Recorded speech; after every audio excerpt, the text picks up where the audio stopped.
Yeah. So I don't know, maybe Farid, you're over there. We're going to change this up a little bit. You were ambassador in Washington, D.C. You've seen both administrations or mainly Trump? Tell us. So, vaste sujet, as the French would say. Um, my experience with U.S. administrations goes back to the 1990s when I was a Iraqi opposition activist with the Clinton administration. Well, my first trip to the White House was in '94. But I served with the lame duck Obama a few months, and then the full Trump administration, and then a year and a half under Biden.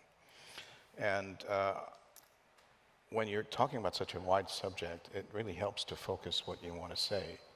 And very often, what you want to say, you choose your typical audience.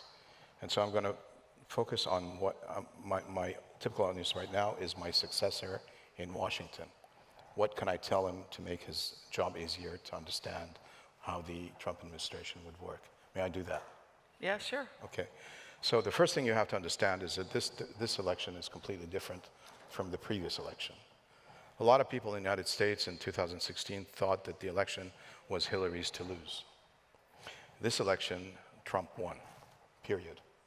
He won the Electoral College, he won the popular vote, he won Congress, both houses, and he has the Supreme Court. So it's a mandate. Position is completely different. He can do whatever he chooses to do. That's the first thing. Second thing, in 2016, the Republicans weren't actually really well prepared for winning the White House. That's why they had, and you might correct me if you want, such a difficult time finding people that would stick with the Trump administration, that were suited to his personality, to his ideas. So that's one of the reasons why he had so many, I think, departures. This time it's going to be different. It'll be rehearsed. It's actually been prepared. A lot of people have been working on it, think tanks, groups of sympathizers, funders. And one way to look at how things will evolve, and one has to realize that a presidential election is like a crowning in the United States.